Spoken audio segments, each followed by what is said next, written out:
Hello viewers, আসসালামু আলাইকুম। আমি চলে এসেছি আমার শহর, আমার প্রাণের শহর নাটোরে এবং আমাদের নাটোরের ঐতিহ্যবাহী উত্তরা গণভবনে। এটি প্রধানমন্ত্রী ঢাকার পরে দ্বিতীয় বাসভবন। এটি হচ্ছে প্রধান গেট। আপনারা সাধারণত যখন উত্তরা গণভবনে আসবেন এই গেটটি দিয়ে আপনাদেরকে প্রবেশ করতে হবে।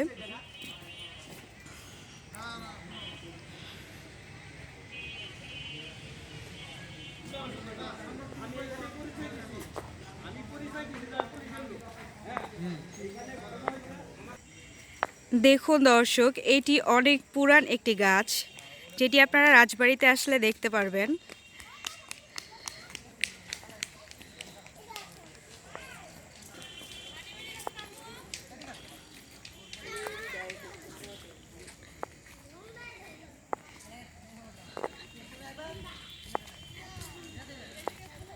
অদ্ভুত সুন্দর কারুকার্য মণ্ডিত এই রাজবাড়িটি।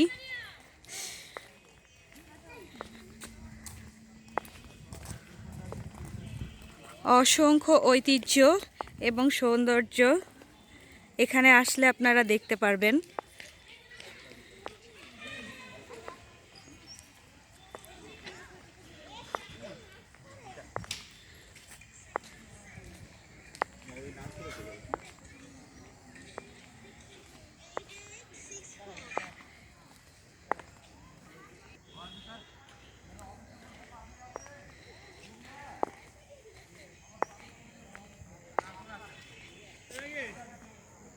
সেই পুরান দিনের রাজার আমলের কামান আছে এখানে।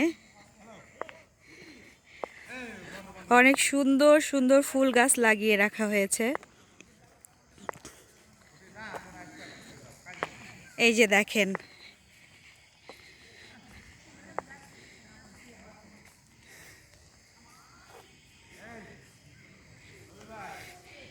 এই কামানগুলো যখন আগে যুদ্ধ হতো, যুদ্ধের সময় রাজারা কামানগুলো ব্যবহার করতেন, যেগুলি এখনও অক্ষত অবস্থায় এবং খুব সুন্দরভাবে সাজিয়ে রাখা আছে।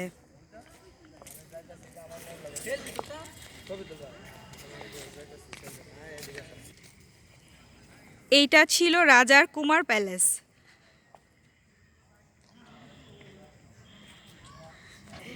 এইটা হচ্ছে কুমার প্যালেসের পেছনের দিকটা।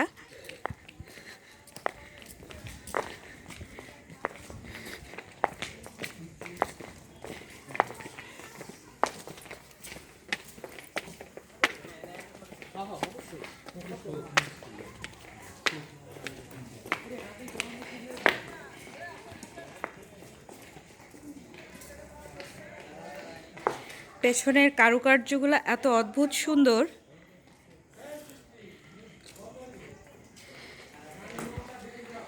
দেখুন রাজবাড়ির যে দরজাগুলি, তার উপরে কত সুন্দর নকশা করা।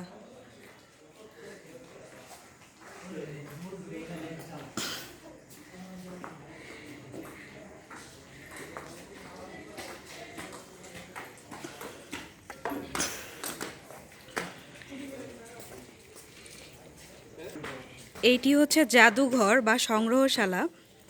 এইখানে রাজার আমলের যে তাদের প্রয়োজনীয় আসবাবপত্র, ব্যবহার্য জিনিসপত্র ছিল, সেইগুলি মূলত এখানে সংরক্ষণ করে রাখা আছে।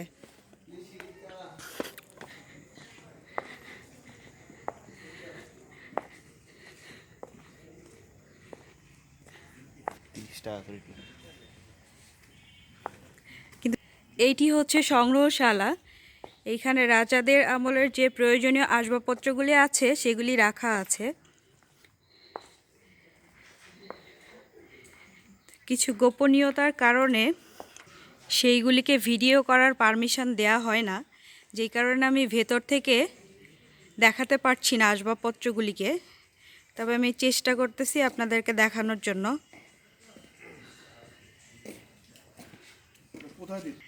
আচ্ছা, ইনি হলেন আমাদের এই রাজবাড়ির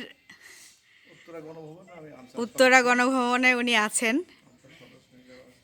জি, তো বলেন ভাইয়া, আমাদের ঐতিহ্যবাহী নাটোরের রাজবাড়ি সম্বন্ধে কিছু বলেন। এখানে পুরানো কিছু জিনিসপাতি আছে, রাজার খাট আছে, রানীর খাট আছে, এখানে বটুক আছে, পোশাক আছে, এই আর কি। এখানে এটা জাদুঘর বলা হয়, এখানে মিউজিক কিছু নেই। আচ্ছা, অনেক ধন্যবাদ আপনাকে। ঠিক আছে, আসসালামু আলাইকুম।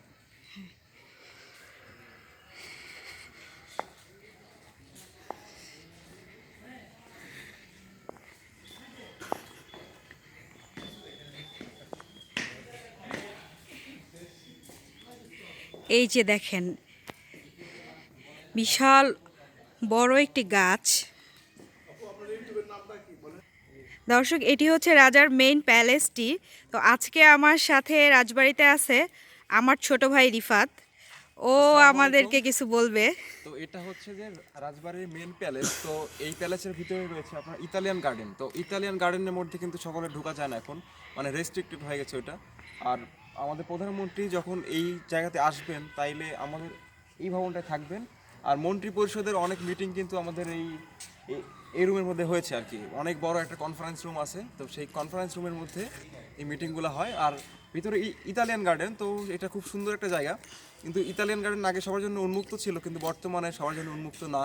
তো আমরা ইতালিয়ান গার্ডেনে এখন ঢুকতে পারবো না, কারণ এখন টাইম বাজে আপনার 4:30, আর এখন অফ হয়ে যাবে আর 20 মিনিট পরে। তো সেই কারণে আমরা ঢুকতে পারতেছি না আজকে, নয়তো আপনাদেরকে সেটাও দেখাতাম। আর এই প্লেসের ভিতরের যা দেখতে চান আর কি, মানে ভিতরে মানে ভিডিও করা সম্পূর্ণ নিষেধ।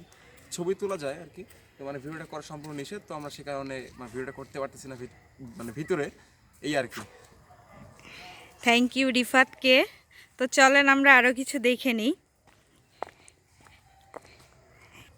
এই সেই রাজা দয়রাম রায়, এই রাজবাড়িটি যার ছিল, এটি তার একটি ভাস্কর্য, খুব সুন্দর একটি ভাস্কর্য। মেন প্যালেসের সামনে এই ভাস্কর্যটি রাখা আছে, আপনারা দেখতে পাচ্ছেন।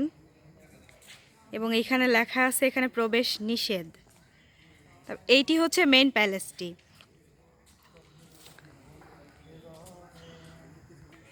মেইন প্যালেসের সামনে আরও একটি কামান আছে, দেখেন।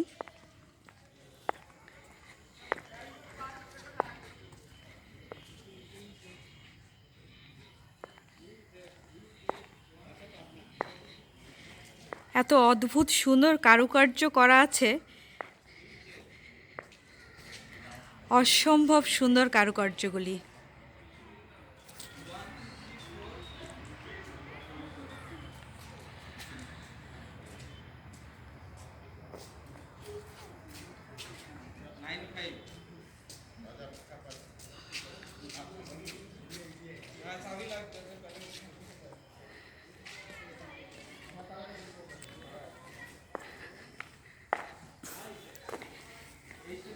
আপনি এই প্যালেসটিকে যতই দেখতে থাকবেন ততই সুন্দর লাগবে, ততই বিস্মিত হবেন, এত অদ্ভুত সুন্দর।